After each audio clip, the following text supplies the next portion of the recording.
Swastiastu. Selamat pagi dan selamat bergabung kembali dalam acara Masa Pengenalan Lingkungan Sekolah MPLS tahun pelajaran 2021-2022 di hari yang ketiga, Rabu 14 Juli 2021. Baiklah, kita akan langsung ke acara yang keenam, yaitu strategi belajar mengajar.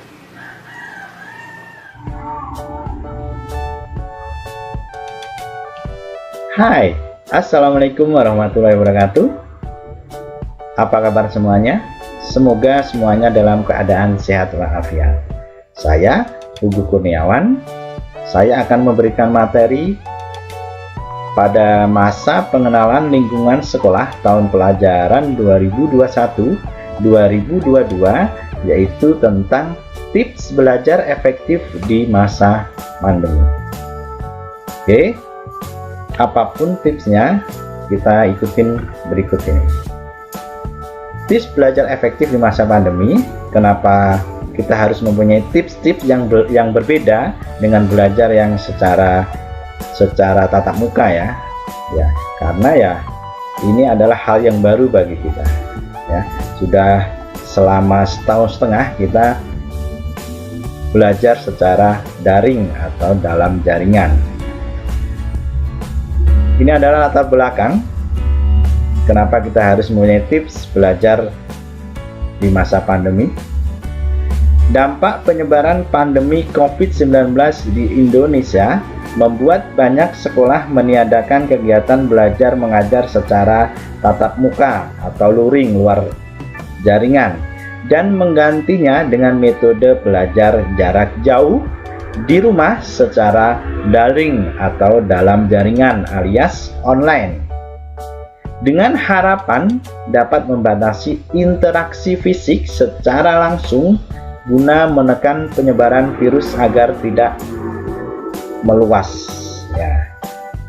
Belajar secara daring tentunya memiliki tantangan tersendiri karena dianggap lebih bebas, fleksibel, tetapi justru siswa dituntut agar memiliki komitmen dan juga disiplin untuk melakukan pembelajaran secara mandiri di rumah.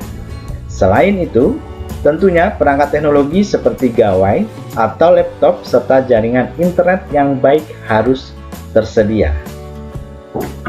Next, ini adalah beberapa tips belajar efektif. Yang pertama, membuat jadwal pelajaran. Nah, ini sangat penting karena jadwal pelajaran merupakan hal yang sangat penting pada saat belajar, yaitu sebagai pedoman belajar. Ya, membuat jadwal yang menarik, mudah dibaca dan menempelkannya di tempat yang mudah terlihat. Nah, ini kita harus lakukan. Yang pertama yaitu kita pastinya mendapatkan jadwal pelajaran dari sekolah. Nah, silakan untuk mendesain jadwal pelajaran ini sebaik mungkin dan ditempel di tempat yang mudah kita temukan atau mudah kita baca sehingga kita bisa membacanya setiap saat dan lama-kelamaan kita akan hafal ya. Yang kedua, kelola waktu dengan baik. Apa ini maksudnya? Maksudnya yaitu belajar sesuai dengan jam belajar berdasarkan jadwal pelajaran yang diberikan oleh sekolah dan tidak menunda tugas pelajaran sehingga tugas tidak menumpuk di satu waktu. Biasakan fokus dan mengerjakan tugas di awal waktu. Ini maksudnya kita belajar sesuai jadwal pelajaran ya, tidak menunda-nunda.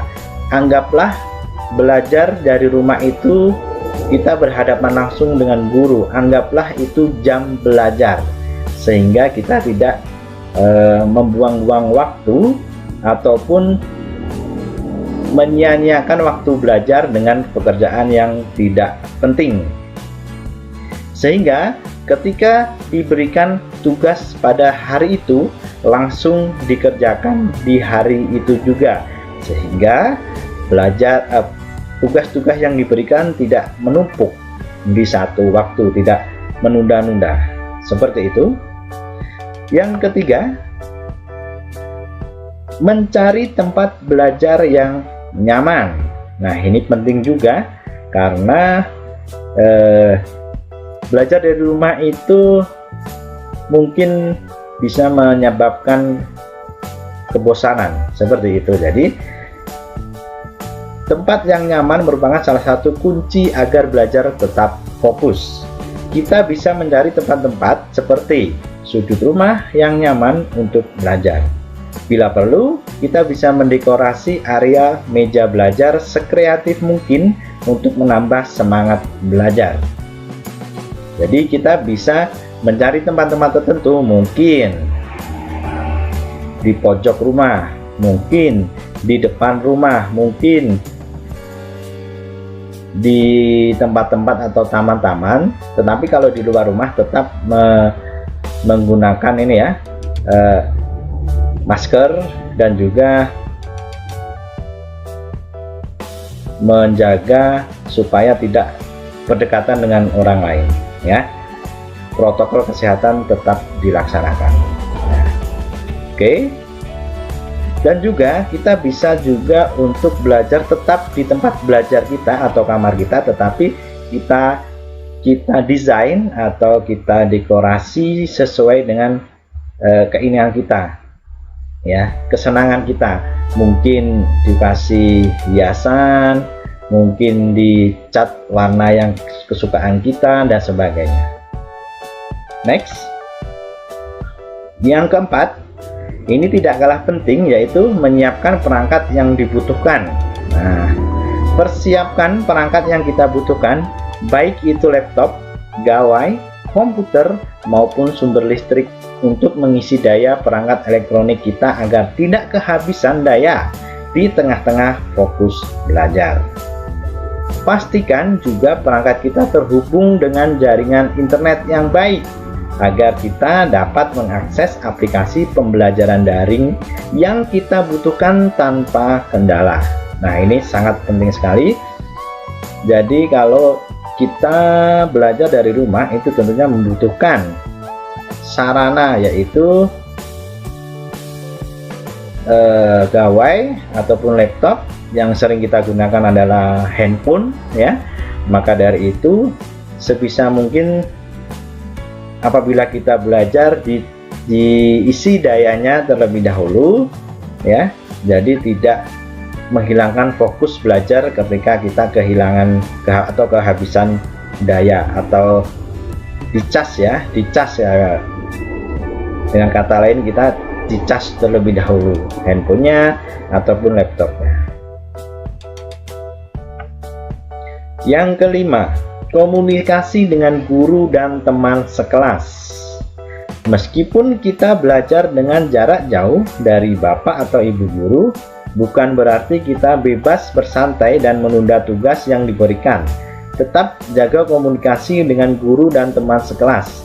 Nomor gawai bapak ibu guru sudah tertera pada jadwal pelajaran sehingga mudah ditemukan pada saat membutuhkan. Nah, ini seperti yang nomor 1 tadi, membuat jadwal pelajaran itu sebisa mungkin menuliskan nomor telepon ya, nomor handphone guru yang mengajar ya, mata pelajarannya, nama gurunya, dan juga nomor handphone, sehingga kita ketika mengalami kesulitan kita bisa langsung berkomunikasi dengan bapak ibu guru ya. Kecuali dengan bapak ibu guru menggunakan ini ya, Zoom atau Meet, kita bisa bertanya langsung. Dan juga selain itu kita harus ini ya, berkomunikasi dengan teman sekelas ya, sehingga kita belajarnya lebih efektif. Tidak bisa bertanya, mungkin yang kurang paham bisa bertanya kepada teman, juga bisa bertanya kepada bapak dan ibu guru. Nah, seperti itu. Yang keenam, jaga kebersihan dan kesehatan. Di saat pandemi COVID-19 ini, kebersihan merupakan salah satu hal yang penting Rajin mencuci tangan dengan sabun dan tetap jaga kesehatan dengan cara memberikan asupan makan bergizi bagi tubuh kita agar tidak cepat terserang penyakit. So, stay clean and stay healthy guys, ya. Jadi tetap bersih dan tetap sehat. Dah ya. Demikian beberapa tips yang dapat kita terapkan supaya belajar kita lebih efektif di masa pandemi ini. Ingat, tidak ada sesuatu pun yang akan kita dapatkan secara instan, karena semua hal yang baik ada proses dan pengorbanannya. Jadi, apapun dirimu, jadilah yang baik. Abraham Lincoln. Terima kasih. Mungkin hanya sedemikian materi dari saya. Mohon tetap menjaga kesehatan, ya, tetap protokol kesehatan sehingga kita terjauh dari pandemi COVID-19.